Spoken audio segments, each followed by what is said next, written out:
Welcome back ناظرین. اب ہم آتے ہیں. میں نذیر حسین صاحب آپ سے میرا یہ سوال ہے کہ یہ ابھی میں ایک اسپیکولیشن چل رہی تھی کہ اگر یہ اسٹریٹ آف ہرمز یہ اگر بلاکڈ رہے گی ایز اٹ از رہے گی تو اس کا متبادل راستہ گوادر کو دیکھا جا رہا ہے. کیا ایسا ممکن ہے؟ دیکھیں یہ تو ہمیں بہت خوشی ہوگی اور ہمارا ایک خواب پورا ہو جائے گا. گوادر کی اپنی اہمیت ہے, ڈیپ سی پورٹ ہے, ہر قسم کی شپ وہاں پر آ سکتی ہے اور اس نے ایونچولی ہونا ہی ہے. گوادر جو بنے گا وہ ٹرانس شپمنٹ کے لیے بنے گا کہ وہاں سے شپس آئیں گی اور وہاں سے پھر ریجن کے اندر اور ریجن سے بیونڈ جو بھی ٹرانسپورٹیشن ہوگی وہ ہوگی اور یہ ہو رہا ہے. باقی ہرموز کا اور گوادر کا آپس میں کوئی چپکلش نہیں ہے, کوئی کانفلکٹ بھی نہیں ہے اور ایک دوسرے کو کمپلیمنٹری کرے. دیکھیں وہ پیسج ہے, اسٹریٹ آف ہارموز جو ہے وہ ایک پیسج ہے, وہ دو سمندروں کے مین ایریاز کو ملاتا ہے. وہ وہاں سے گزرنا ضروری ہے, اس کے بغیر چارہ نہیں ہے. اور اگر کوئی چارہ ہے تو وہ بہت لمبا ہے ملاقہ سے ہو کے جانے کے لیے اور وہاں بھی ایشوز ہیں اس کے بھی. اور باب المندب کی جو ایریا ہے وہاں بھی مسائل ہیں, فی الحال تو نہیں ہے لیکن ہو سکتے ہیں. لیکن آپ کے سوال کا میں پھر کہوں نہیں, یہ دونوں مختلف فیسلٹیز ہیں. وہ ایک راستہ ہے, وہ ایک پیسج ہے ہائی سیز کے اندر اور اس کو کھلنا ہی کھلنا ہے, کھلے بغیر نہیں ہونا. گوادر جو ہے وہ ایک الٹرنیٹو کس کو ہوگا, میں عرض کر دیتا ہوں, وہ دبئی کو ہوگا. وہ اس ریجن کے جو اور بڑے پورٹس ہیں, میگا پورٹ جس کو کہتے ہیں, وہ ان کا متبادل بھی ہو سکتا ہے اور ان کے ساتھ کمپلیمنٹری سروسز بھی دے سکتا ہے. تو یہ انشاءاللہ ہونے جا رہا ہے اور ہوگا. یہ ابھی میں بی بی سی دیکھ رہا تھا, اس میں اپنا نذیر حسین صاحب کے اس کا انڈونیشیا کا اس کے ساتھ معاہدہ ہو گیا اور امریکہ نے ان کو اپنی فضائی حدود استعمال کرنے کی پرمیشن بھی مانگی ہے. وہ ملاقے والا رول جو ہے نا اس کے بارے میں سوچا جا رہا ہے. میرا سوال یہ ہے کہ ملائکہ گوادر ان دونوں میں فائدہ کس بندرگاہ کا سب سے زیادہ فائدہ ہے دنیا کو؟ دیکھیں ملاقہ اگین اسٹریٹ ہے, وہ STRAIT وہ بھی اسٹریٹ ہے, وہ بھی پیسج ہے, ملاقہ پیسج. اور لیکن وہ نیرو ہے 2.5 ہے سر کلومیٹر. نہیں وہ ایک علیحدہ چیز ہے کہ اس کا سائز کیا ہے, لیکن وہ بھی اسٹریٹ ہے اور یہ ہارموز بھی ایک اسٹریٹ ہے. ملاقہ کوئی بہت لمبا راستہ ہوگا. اسٹریٹ آف ہارموز کی جتنی بھی اکنامکس ہے, ٹریڈ کی جسے اکنامکس کہیں آپ, تو ٹریڈ کی اکنامکس ڈسٹرب ہو جائے گی اگر اسٹریٹ آف ہارموز نہیں کھلا. لیکن اگر خدا نخواستہ یہ جنگ ہوئی اور وہ جنگ کے دوران ڈیمیج ہو گیا, یہ بھی پاسبلٹی ہوگی کہ وہاں پر اتنی زیادہ مائنز بچھا دی جائیں یا اتنے شپس خدا نخواستہ وہ وہاں ڈوب جائیں کہ وہ راستہ خود ہی بند ہو جائے, اور وہ بھی بہت بڑا نقصان ہوگا. ملاقہ کو جانے کے لیے بہت لمبا راستہ ہوگا, ساری کی ساری جو ٹریڈ اکنامکس ہے وہ بدل جائے گی اور قیمتیں تیل کی بھی اور باقی جو گڈز ہیں ان کی بھی بدل جائیں گی. لہٰذا وہ ایک کوئی اچھا آپشن نہیں ہے ہارموز کی جگہ کے اوپر. اپنے طور کے اوپر ملاقہ چل رہا ہے اور خوب اچھی طرح چل رہا ہے, اور اس کو جو ملاقہ کا کنسرن ہے وہ چائنا کو زیادہ ہے. بائی دا وے چائنا کو سب سے زیادہ سوٹ کرتا ہے اسٹریٹ آف ہارموز چونکہ قریب ہے, اور ایران سے نکل کے ہارموز سے ہوتے ہوئے اور وہ چلے جائیں گے چائنا. اب چائنا کا ایک اور بھی پیسج بنتا ہے, وہ جو سی پیک ہے آپ کا, وہ ایک آلٹرنیٹو لینڈ روٹ بنے گا اور وہ بن کے رہے گا کیونکہ وہ چائنا کے ویسٹرن ریجن کو کنیکٹ کرتا ہے. وہ پاسبلٹی ہے. اور آپ کی نالج میں ہوگا ایران کے 3,000 کنٹینر پاکستان نے کراچی سے بائی روڈ تہران کو آج کل جانا شروع ہو گئے ہیں. وجہ کہ وہ ہارموز بند ہے اور ان کا کوسٹل بلاکیڈ ہے. پاکستان ایران کو یہ فیسلٹی دے رہا ہے, تو لہٰذا پاکستان کے جو لینڈ روٹس ہیں کراچی, گوادر, سی پیک, یہ ایک آلٹرنیٹو ڈیولپ ہوگا سینٹرل ایشیا کے لیے بھی اور باقی ملکوں کے لیے بھی. لیکن ملاکا اور اسٹریٹ ہارموز دو مختلف پیسیج ہیں, یہ آپس میں سبسٹیٹیوٹ نہیں ہو سکتے. جی گڈ, مہربانی. اچھا شیراز خان صاحب, ابھی میں دیکھ رہا تھا کہ اس کا جنازہ جا رہا تھا ایک آپ کے صحافی عمل جو لیبنان کے اندر اسرائیل نے اس کو مرڈر کیا ہے, تو آپ ایز اے جرنلسٹ آپ کی انٹرنیشنل جو یونین ہے وہ اس پہ کیا اقدامات اٹھا رہی ہے؟ دیکھیں, پاکستان پریس کلب یو کے ہم نے اس کی بھرپور مذمت کی ہے. یہاں پر ایک بتا دیں, ایک ایسے وقت میں اس صحافیہ کو مارا گیا ہے یا ہلاک کر دیا گیا ہے جب اسرائیل نے اپنی جو صحافی تھے وہ وہاں پر لائے تھے اور ان کو دکھا رہے تھے کہ یہاں فلم بنا ہوا کس طرح کیا ہوا ہے اور کیا نہیں ہوا. اسی وقت اس صحافیہ نے بھی وہ کراس کیا اور وہاں پر پہنچی, اس کو قتل کر دیا گیا. جس میں بہت زیادہ ایک اخبار کے لیے کام کرتی تھی, جس وقت یورپین نے بھی سب نے بہت زیادہ اس کے اوپر یعنی اسٹرانگ اسٹیٹمنٹ جاری کی ہے اور اس کی مذمت ہی کر سکتے ہیں. لیکن 2-3 چیزیں آپ کو سمجھنے کی ضرورت ہے. ایک تو یہ ہے کہ جو یورپین ہے اس وقت یو کے اور یورپ کو, یہاں کے عوام اسرائیل کے لبنان کے حملے کی بھرپور مذمت بھی کر رہے ہیں اور اسرائیل کو ہتھیار دینے سے بھی انہوں نے ابھی مزید اپنی جو سپلائی ہے یا مائدے ہیں وہ روک دی ہے بہت سارے ممالک نے. اور خاص کر کے جو اٹلی کی وزیر اعظم ہے, پھر یو کے نے فرسٹ ٹائم, چونکہ یہ سارے ممالک کے لائن جو کرتے تھے امریکہ کی جو اسٹیٹ ڈپارٹمنٹ کی یا پینٹاگون کی جو پالیسی ہوتی تھی اسی کو ریٹیو کر کے بلائنڈلی ہم نے دیکھا عراق جب انویٹ کیا گیا یا افغانستان پر جب چڑھائی کی گئی یا دنیا میں جتنے بھی کنفلکٹ ہوئے, امریکہ کے آگے یہ نو نہیں کرتے تھے. ان کا ایک اپنا معاہدہ تھا اور انٹیلیجنس شیئرنگ ہوتی تھی, بیوروکریسی آپس میں مل جل کر کام کرتی تھی. یہ پہلی بار ہوا ہے کہ ایران پر حملے کے بعد یا ڈونلڈ ٹرمپ کے وائٹ ہاؤس میں آنے کے بعد یہ اس قابل ہو گئے ہیں کہ تھوڑا سا انہوں نے اپنے آپ کو ڈسٹینس کرنا شروع کر دیا ہے اسرائیل اور امریکہ کی پالیسی سے. ایک باتیں بڑی میں اہم کرنا چاہ رہا ہوں. دیکھیں, جب ہم بات کرتے ہیں اپنی لوکل پبلکس کو تو اوبیسلی اپنی معلومات کے بیس پر بات کرتے ہیں. جب میں پروگرام کرتا ہوں یا تجزیہ لگا لیتا ہوں یا پڑھتا ہوں, چونکہ ایک جرنلسٹ کی ایک اپنی فائنڈنگ ہوتی ہے ڈیپ ڈاؤن عام پبلک سے, تو میں جو آپ کو بتانا یہ چاہ رہا ہوں یا آپ کے ناظرین کو بتانا یہ چاہ رہا ہوں, نیازی صاحب یا نذیر صاحب بھی ہے جو سن رہے ہمیں, کہ ایک مسئلہ یہاں پر یہ ہے کہ جو اگر ایران نے اس جنگ کی قیمت بہت بڑھا دی ہے اور جنگ بہت دنیا بھر میں پھیل چکی ہے. آپ اگر افریقہ کی بات کریں, ساؤتھ ممالک کی بات کریں, شہراز خان, اگر آپ جتنے صحافی اگر آپ ہوتے آپ کی آرگنائزیشن ہوتی, جتنے لوگ غزہ کے اندر صحافی شہید ہوئے ہیں 7 اکتوبر 2023 سے آن لائن, آپ کے عملی اقدامات سامنے نہیں آیا, جبکہ یہ گلوبل ورلڈ ہے اور ریاست کے اندر جو آزاد ریاستیں ہوتی ہیں اس میں صحافت جو ہے اس کی ایک اہم پلر ہے.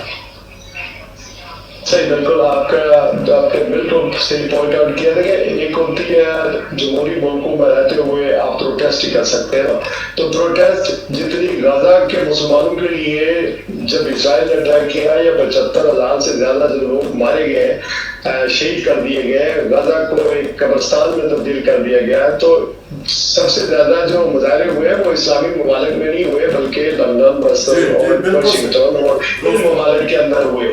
تو اٹ مینس کہ یہاں کی حکومتیں مظاہرین پر گولیاں نہیں چلاتی, پرامن پروٹیسٹرز کو لوگوں نے موٹر وے بلاک کی ہے. یہاں فلسطین ایکشن ایک کمیٹی ہے جو ہماری پاکستانیوں کی یا مسلمانوں کی نہیں ہے, اس میں سروے 100 لوگ ہیں, وہ بین کی ہوئی ہے یو کے کی گورنمنٹ نے, جہازوں کے اوپر یہاں نا میں ایک اپنی بات اگر مکمل کر لوں تو ایسے تو مزہ نہیں آئے گا, میں لائن پر ہوں, آپ وہاں پر جو ڈیلے ہے जो जहाज है ईरान के उनके ऊपर जाकर पेंट कर दिया गया। जो इसराइल को सप्लाई करने वाली फैक्ट्रियां थी बर्मिंघम में आगे वहां पे इतने मुजाहिर होकर वो फैक्ट्रियां बंद करनी पड़ी। तो लोगों ने प्रोटेस्ट भी किए, लोगों ने एहतजाज भी किया, लोगों ने न्यूज भी बनाई, लेकिन जब 57 इस्लामी ममालिक के कुछ नहीं कर सके और इसराइल के खिलाफ या अमेरिका के खिलाफ खड़े नहीं हो सके, उसके एग्रेशन के या जहरीत के खिलाफ खड़े नहीं हो सके, तो इंडिविजुअल साथियों की तंजीमें या वकीलों की तंजीमें कितना कुछ कर सकती है। लेकिन मैं आपको जिस तरफ लेके जाना चाह रहा था वो मेरा पॉइंट सुन लीजिए, बड़ा कीमती था, मेरी जो तमीज बात थी। इस वक्त जंग इतनी फैल चुकी है और फिर जब ईरान के तनाजुर में हम बात करते हैं, ठीक है ईरान की जरूरत है, मायदा होना चाहिए उनको, मैं भी ये कहूंगा रजीम भी कोई पॉपुलर रजीम नहीं है, उसे भी बड़े जोर किए, लेकिन उन्होंने अपने आप को डिफेंड किया, मारे खाई सेक्शन 100 बिलियन के करीब उनके एहसासे जो है वो मुंजमद है, कैश मुंजमद है, मिनिमम की बात कर रहा हूँ 270,000 बिलियन के करीब उनका इंफ्रास्ट्रक्चर इस जंग के अंदर तबाह हो गया, लोग मर गए। लेकिन इसके बावजूद मैं समझता हूँ कि जो इसराइल है या अरब ममालिक, मैं किसी एक मुल्क का नाम नहीं लूंगा चूंकि आपके लिए मसला बनेगा, अरब ममालिक है, they will not accept Iran के एक मॉडिफाइड किस्म का एक फाते ईरान जो है वो उसके ऊपर सेक्शन शहनाज खान इसके पीछे एक लंबी हिस्ट्री है, इसके पीछे एक लंबी हिस्ट्री, हम उस तरफ नहीं जाएंगे। एक प्रोग्राम में ये कंक्लूड नहीं हो सकता, इसके लिए कई प्रोग्राम हैं। अगर आप मुझे इंटरप्ट करते हैं मैं कंक्लूड करना कहता हूँ, इन सब के लिए ये मॉडिफाइड किस्म का Iran without sanction without assets उसके फ्री हो जाए, काबिल कबूल नहीं है। इस वजह से यहाँ अमेरिका नहीं है, इसराइल नहीं है, मुसलमान ममालिक भी हैं जो चाहते हैं कि ईरान को मारा जाए, उसको कट तो साइज कर दिया जाए ताकि उसको अपनी लिमिट में रहे। मैं ये बात कहना चाहता हूँ। जी ठीक है, आपका पॉइंट आ गया।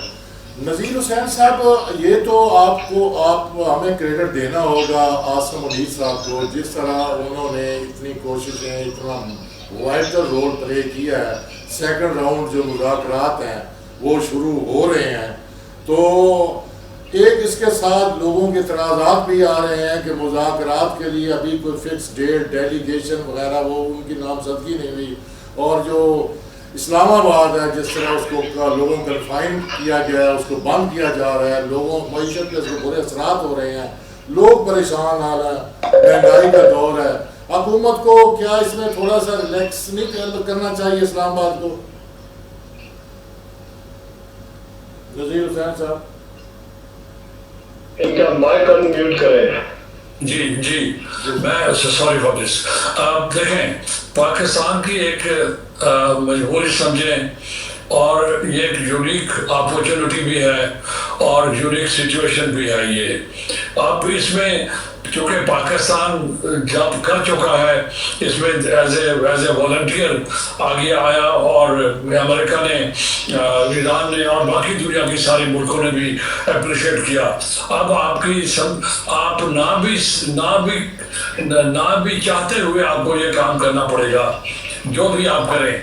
एक चीज़। नंबर 2, ये जो ग्लोबल नेगोशिएशंस होती है ये कोई 21 आवर्स का काम नहीं है।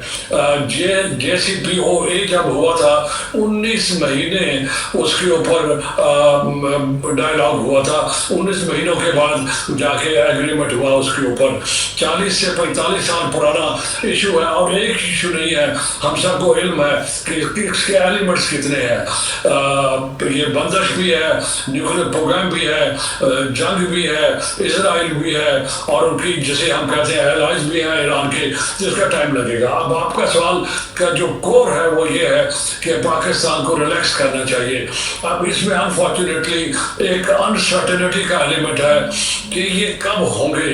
अब अमेरिका वहाँ से कोई 18 घंटे की फ्लाइट बनती है, ईरान से ज़्यादा नहीं बनती, और फिर एलिमेंट ऑफ कॉन्फ्लिक्ट कॉन्फिडेंशियलिटी भी है इसके अंदर, सिक्योरिटी का इशू भी है कि अगर आप पहले से और आप अनाउंस करेंगे वक्त से पहले। आपको याद है जब ईरानी डेलीगेशन आना चाह रहा था तो पाकिस्तान ने इंटरसेप्ट किया इजरायली प्लान को और फिर प्रेसिडेंट ट्रंप को बताया और तब जाके उनकी जान बख्शी हुई और वो आ पाए और डायलॉग में शामिल हुए।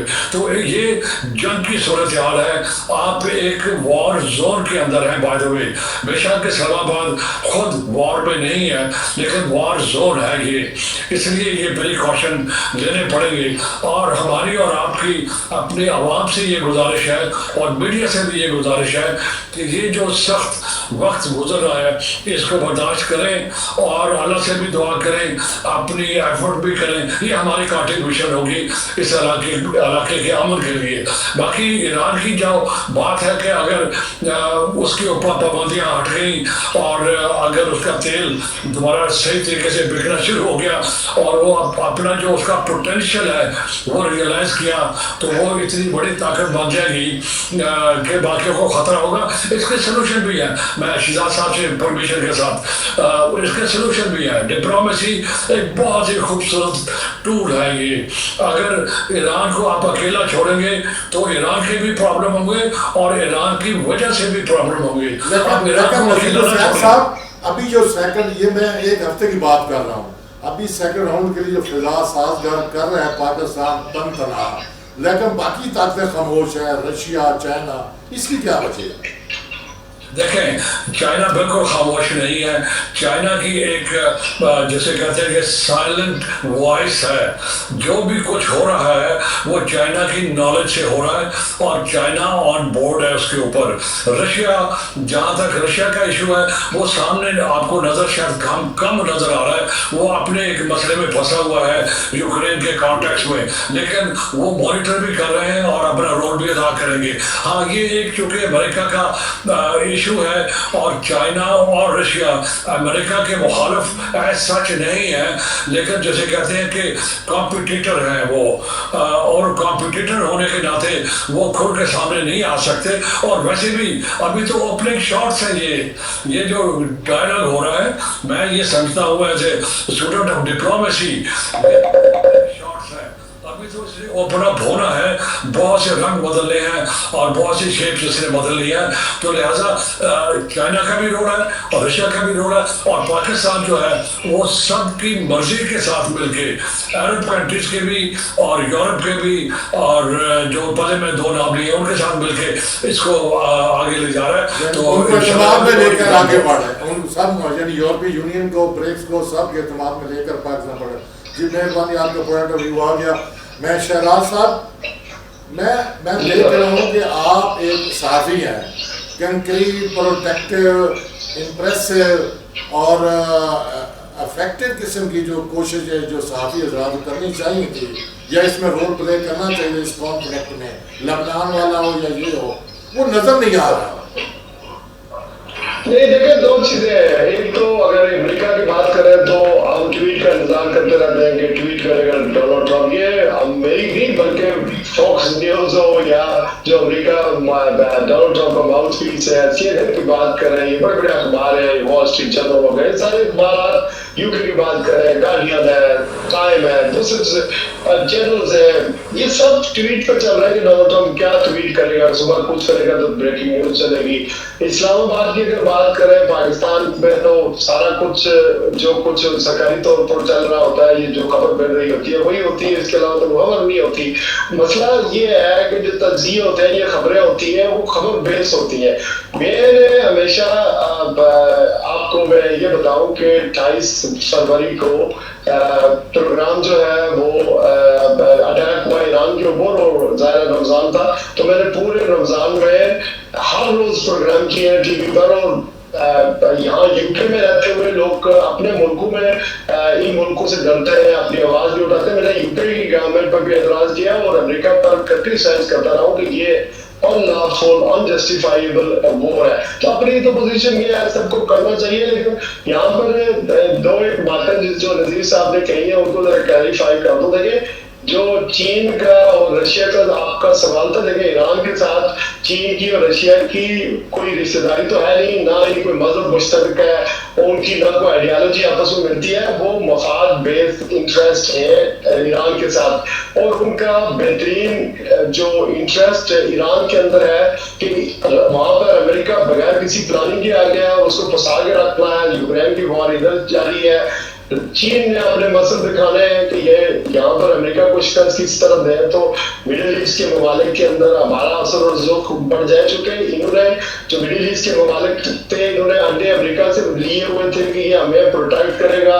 ये हमारी सेफ्टी को सिक्योर करेगा, लेकिन वो अंडे लायबिलिटीज बन गए हैं।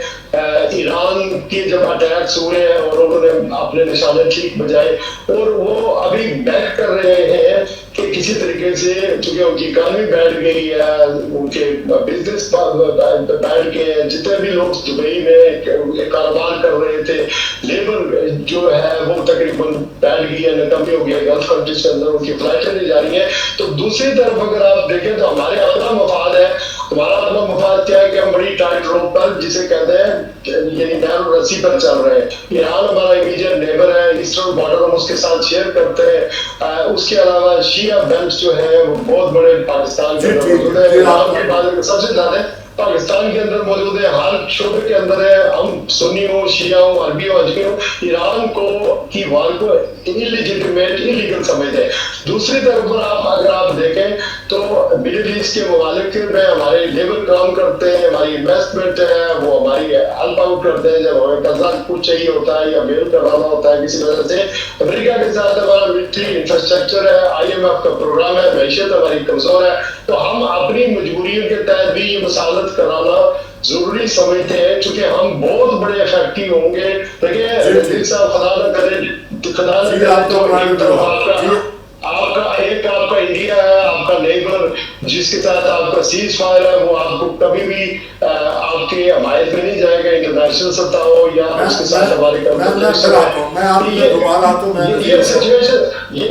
ये सारी सिचुएशन हमारे लिए बड़ी मुश्किल हालात पैदा कर रही है। इस वजह से हम जो साजिश कर रहे हैं, ये नेम और शोहरत पर्सनल के अलावा भी हमारे मुल्क को फायदे की बात है, इसलिए हम इस तरह के काम कर रहे हैं, ताकि हमारी मजबूरी है। अच्छा, तो आपकी जरूरत जी आपका पॉइंट। नज़ीर हुसैन साहब, एक सवाल बड़ा अहम जो मुझे मेरे जहन में आया, अभी मैं आपकी खिदमत में पेश करना चाहता हूँ कि ये देखें, क्या समुद्री रास्ता बंद करने से किसी मुल्क को हथियार फेंकने या पीछे हटने पर मजबूर किया जा सकता है? माजी में जिस तरह जर्मनी के जो सेकंड वर्ल्ड वार थी या फर्स्ट वर्ल्ड वार के दरमियान रास्ते बंद हुए थे, तो क्या नतीजे निकले थे उस वक्त?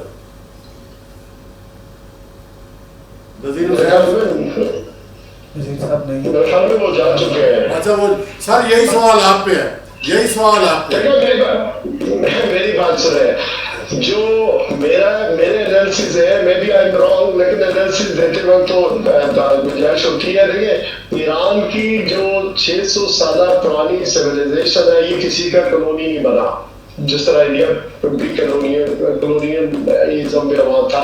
लेकिन जंग कासिया के बाद ये जंग कस्बा ये मुसलमानों कॉलोनी बन चुकी थी, कैलिफेट की वो खलीफा तो आए थे, लेकिन किसी गैर मजहब की लोगों की उस तरह कानूनी नहीं बना था। एक तो ये बात है। दूसरी बात ये कि ये कहना कि अबनाए उर्मज बंद करके ईरानियों को आप प्रेशर में लाएंगे, उनकी इकॉनमी को डुबो देंगे, ठीक है, दिस इज ट्रू, लेकिन वो सरवाइव कर जाएंगे, ये मिसकैलकुलेशन हो गई है। अब सूरत ये है कि अबनाए उर्मज तो बंद करने के लिए जो फौजी उन्होंने भेजे हैं, उनकी खबरें ये मिल रही है कि एक तो गर्मी बहुत ज्यादा है, दूसरी तरफ ये है लास्ट मिनट है सर, मैं एक आखिरी कमेंट आपसे लेना चाहता हूँ। देखें, अगर अमेरिका ने ब्लॉकेट किया है तो उसने भी तो ब्लॉक किया ना हुर्मुज को, ईरान ने। दोनों का जो ऑफेंस है वो एक जैसा नहीं है। नहीं, वो बात तो ठीक है, ये तो अबनाए उर्मज तो जंग से पहले मसला ही नहीं था ना, ये तो जंग के बाद ये जो पॉइंट हुआ ये भी नहीं है। यानी साहब, अभी खबर ये है कि जो केबल ने लिंक ऑन दैट की, और दूसरी जो है वो बंदरगाह के नीचे जो दबी हुई है वो उसको ये डैमेज करने के लिए सोच रहे हैं ईरान के पास। तो अभी बहुत सारे बाबुल मंदब है, ये सारी चीजें हैं। और फिर देखिए आज ये खबरें सुजेस्ट कर रही हैं कि 45% अमेरिका का असला खत्म हो गया, उन्होंने इस्तेमाल कर दिया, 50 बिलियन के करीब उनकी कास्ट आ गई है, जबकि ईरान के 60% मिसाइल अभी बाकी है। ये मिसाइल भी बाकी है, ड्रोन भी बाकी है, असला भी इस्तेमाल ही नहीं हुआ। और फिर जो लबनान की हम बात कर रहे हैं, उसके जेर जमीन जो है उन्होंने हिजबुल्लाह ने जो मिसाइल जमीन डाले हुए हैं, आज भी उसने मिसाइल नहीं मारा था, इवन सीज फायर। अच्छा नहीं सर, एक और मैं ये गुजारिश करना चाहता हूँ, बहरहाल ये तो मानना पड़ेगा कि हुकूमत पाकिस्तान का और फील्ड मार्शल साहब का इन सेकंड राउंड जो राउंड टेबल हो रहा है, मुज़ाकरात हो रहे हैं, उसमें बार उनके किरदार तो है, उस क्रेडिट तो आपको देना पड़ेगा। जबकि ये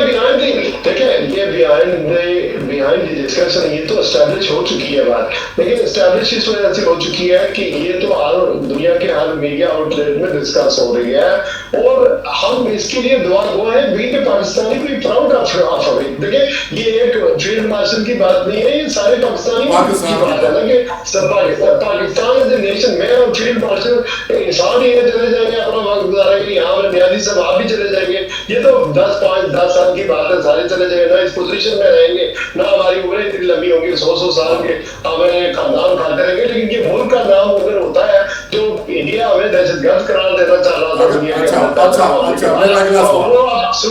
होगी, हम पीस मेकर बन गए, अगर हम पीस की ब्रेक थ्रू करते रहे, ये पिछले 2-3 हफ्तों से जंग हमने रोकी हुई है, तो क्रेडिट तो गोस टू द पाकिस्तानी। मेरा शराज में अगला सवाल ये है कि अल्लाह करे ये मुज़ाकरात कामयाब हो जाए तो पाकिस्तान की जो मईशत है उस पर क्या असर पड़ेंगे? बहुत अच्छे असर पड़ेंगे। ईरान से तेल खरीदेंगे, हमारी गैस रुकी हुई है, हमने वायदा कर रखा है, हमें वो मिलेगा। इसके अलावा ये सऊदी जितने सऊदिया को तो हमने फौज दी है, बाकी जो अरब ममालिक ने ये देखेंगे हमें भी दे दो, वायदे कर लो। और ये जो आज के रूट कर बैठे हुए यूएई वाले, ये भी हमारी तरफ देखेंगे। आप कह रहे हैं कि ये हमारी बंदरगाह, लोग वो बंदरगाह इस्तेमाल करेंगे। और इसके बाद चीन से हमारे चीन के साथ बहुत अच्छे ताल्लुकात है। चीन को अगर हम साथ में लेते हैं और इनको सिक्योरिटी प्रोवाइड करते हैं तो हमें तो फायदा ही फायदा होता है ना। लेकिन इस वक्त अमेरिका से हमें क्या मिला? सर हमारे वीजे बंद है अमेरिका के, हमारे ऊपर 19% टैरिफ लगा हुआ है। डॉक्टर आफिया सिद्दीका अमेरिका की जेल के अंदर है। हमने तो बार बार अमेरिका का साथ दिया, हमें उससे मिला क्या? हमें यहाँ इन्वेस्टमेंट आती है, हमें अमेरिका ने छोड़ दिया 20 years, हमसे काम करवाया अफगानिस्तान के, वहां से दहशतगर्दी छोड़ के चला गया और उसके बाद देखा नहीं। इसी तरह कोल्ड वॉर जब थी तो उस वक्त हम अमेरिका के अलाई बने, ये ज़ियाउल हक का दौर था, हमने वहां से रिफ्यूजीज आए, गन कल्चर आया, ये क्रशनकोव कल्चर आया, क्या क्या नहीं आया, तो हमें मिला क्या? उसके बाद लाशें, पूर में मैशत, दहशतगर्दी, तो हमने तो हमेशा अमेरिका का साथ दिया, लेकिन हमें कुछ मिला नहीं उससे। अच्छा आप क्या देख रहे हैं कि इन मुज़ाकरात में ये जो मीनिंगफुल लॉजिकल जो मुज़ाकरात सेकंड राउंड होना है, क्या उसमें आप देख रहे हैं कि जीसीसी के कंट्रीज उसमें शामिल हो रहे हैं, शिरकत कर रहे हैं? नहीं, उनको का किरदार कोई नहीं है ना। ये तो बस डोनाल्ड ट्रम्प को ये भी कहते रहे, ये खबरें सजेस्ट करती है मारो ईरान को, इसको हमला करो, लेकिन आप जो खुद मार पड़ने लगी वो सोच ही नहीं सकते थे ना। और जो मैंने कट टू साइज और ये इनकी रीमोडिफिकेशन ऑफ ईरान की बात कर रहा हूँ, तो इनको हजम नहीं हो रहा कि ये इतना बड़ा इस सारे क्राइसिस से बाहर निकल कर जो फायदे जो हासिल करेगा वो ईरान करेगा, तो इनको ये बर्दाश्त भी नहीं हो रही है। तो ये भी डोनाल्ड ट्रम्प या अमेरिका के लिए ये भी एक बहुत बड़ा हर्डल है। लेकिन मैं यहाँ पर आखिरी जो आपसे ये गुजारिश करना चाह रहा हूँ, देखिए यहाँ पाकिस्तान को जब तक चीन की सपोर्ट हासिल नहीं होगी या चीन इसमें इन्वॉल्व नहीं होगा, ये मुज़ाकरात में ये गारंटर नहीं बनेगा, देखिए तस्वीर होती है ना मुल्कों की, उस वक्त तक हम कामयाब नहीं हो सकते। तो हम by all mean I am sure कि जो लोग जनरल आसिफ अलीर है या वज़ीर खारजा है, जो भी मुज़ाकरात की टीम है, वो उन्होंने चीन को एतमाद में लिया हुआ है। डिप्टी प्राइम मिनिस्टर या सर मैं माजी में ले चलता हूँ, शहबाज खान साहब माजी में, मैं 2015 बारक ओबामा साहब मुआहदा ईरान के साथ 5 जो एटॉमिक पॉलिसी वो सिग्नेटरी है, जर्मनी सिग्नेटरी था। फिर वो जो एग्रीमेंट है وہ سے ڈونلڈ ٹرمپ نکل گیا تو کیا ہو گیا؟ وہ بھی تو گرنٹر تھے. کوئی بات نہیں, اسی وجہ سے سسٹین نہیں کر سکا. میری جہاں پر آپ کا یہ سوال تھا, دیکھیں جو شرائط ہے نا ایران کی, یہ شرائط بری نہیں ہے. دیکھیں اگر آپ کے فنڈس جو ہے وہ منجمد کیے ہوئے ہیں, آپ کا کیش منجمد کیا گیا ہے صرف 600 بلین, تو کم از کم ان کے پاس ہے یہ جو قطری بینکوں میں بنا ہوا ہے. اگر آپ کے فنڈس منجمد ہیں, وہ بھی ہو رہے ہیں, اور آپ معاہدے میں جا رہے ہیں, اور پھر اس کے بعد آپ کے پاس سینٹرل جو یورینیم ہے وہ آپ اپنے سول پروگرام کے لیے, بجلی پیدا کرنے کے لیے, دوسرے چیزوں کے اندر امونیا کے اس طرح استعمال کرنے کے لیے وہ استعمال کرنا چاہتے ہیں, جو ہر ملک کا حق بنتا ہے. اگر اسرائیل یہاں تو انسپیکٹر گئے ہوئے ہیں, سائٹ انہوں نے چیک کی ہوئی ہے, یہاں ڈونلڈ ٹرمپ نے یا اس وقت جھوٹ بولا تھا یا آپ جھوٹ بول رہے ہیں, غلط بیانی سے کام رہے ہیں کہ جو 12 دن کی جنگ ہوئی تھی جون میں 12 سے 24 تاریخ کو, 26 تاریخ تک, اس وقت تو انہوں نے B-52 بمر سے 30,000 کا جو بم تھا یعنی کہ پاؤس کا وہ وہاں پر گرایا تھا, اور اس وقت یہ دعویٰ کیا گیا تھا کہ ہم نے ان کی نیوکلیئر سائٹ کو تباہ کر دیا, وہ دوبارہ پاؤں پہ کھڑا نہیں ہو سکتا تھا. یا پہلے کہہ رہے تھے غلط, یا آپ کہہ رہے ہیں. تو یہ جو یورینیم کی بات ہو رہی ہے,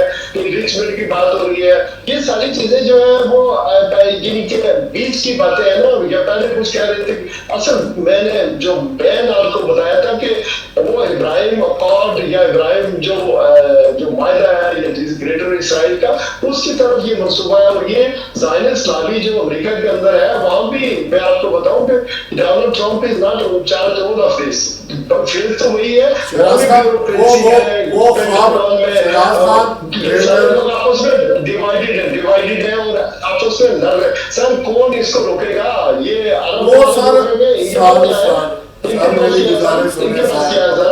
اگر ایران لوٹا پوٹا ایران اگر ان کی طاقت کو شیٹرڈ کر رہا ہے اسرائیل کی اور امریکہ کی, تو پاکستان تو بہت بڑی طاقت ہے.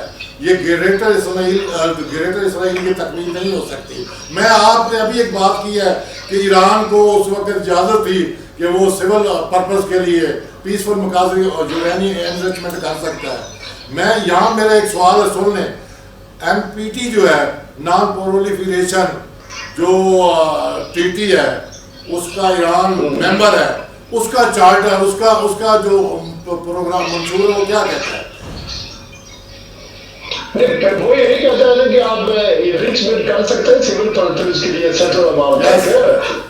دوسری طرف دیکھیں نا, اسرائیل کو یہاں تو بہت سارے انسپیکٹر بھی گئے ہوئے ہیں, انہوں نے بم بھی برسائے ایران کے اوپر, لیکن دوسری طرف اسرائیل کے جو ایٹمی پروگرام ہے اس میں کبھی کوئی انسپیکٹر گیا ہے؟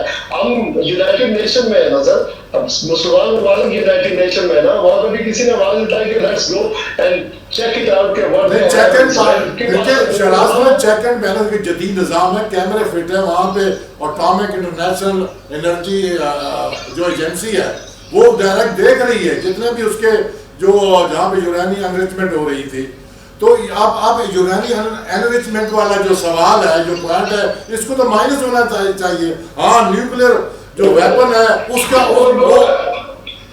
نیازی صاحب, ایرانی جو ہے 28 فروری سے جنگ سے پہلے جنیوا میں اس کو 5 سال کے لیے یا 10 سال کے لیے طرف کرنے کے لیے بھی تیار تھے. اس کو 26 فروری کی بات ہے سر, جنیوا جو 26 جی 28 کو تو اٹیک ہوا, 26 فروری کو عمانی FM جو ہے نا فارن منسٹر نے کہا کہ بریک تھرو ہونے والا ہے, تو پھر اس کے بعد بریک ڈاؤن ہو گیا, اسرائیل نے حملہ کر دیا. ان کو کیا بتایا گیا سر کہ پلاننگ اس طرح تھی کہ پلاننگ یہ تھی کہ پہلے تو دسمبر جنوری میں جو ایران کے اندر 100 شہروں میں مظاہرے کروائے گئے, وہ وہاں پر راہ کے جو ایجنٹ تھے ان کو وہاں پر ریٹریٹ کیا گیا. پھر اس کے علاوہ کردستان اور اس راستوں سے اسلحہ بھیجا گیا. جو جب مظاہرے ہوئے وہ جو ڈالر کی شارٹیج اور ڈی ویلیو آف دا ایرانی جو ریال ہے اس کو ڈی ویلیو کیا گیا. تو ان کو یہ بتایا گیا تھا کہ یہ بیدار ہے, انہوں نے اسی اسلحے سے انہوں نے مساجد پہ, تھانوں پہ, اس پہ جب حملے شروع کر دیے تو اس وقت ڈونلڈ ٹرمپ نے کہا کہ ایرانی قوم سے مخاطب ہو رہا تھا کہ آپ کنٹینیو کریں.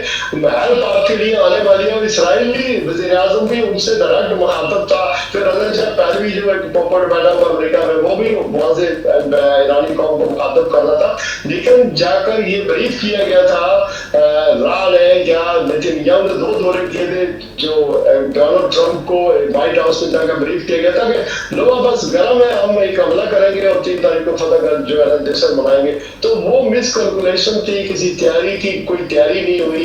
آپ کیمرون اور ٹریٹی کی بات کرتے ہیں, یہاں ڈونلڈ ٹرمپ نے کون سے ٹریٹی کو مانا ہے؟ دیکھیں اقوام متحدہ کا ایک ورلڈ آرڈر ہے. جی بہت شکریہ, بہت شکریہ سر, ہمارے پروگرام کا وقت ختم ہو رہا ہے. بہت شکریہ شہراز خان صاحب, اور انتہائی میں شکر گزار ہوں نذیر حسین صاحب کا. ناظرین, ہمارے پروگرام کا وقت ختم ہو رہا ہے. ہم انشاءاللہ آئندہ ایک نئے ٹاپک کے ساتھ حاضر ہوں گے. تب تک کے لیے ہمیں اجازت دیں. اللہ حافظ.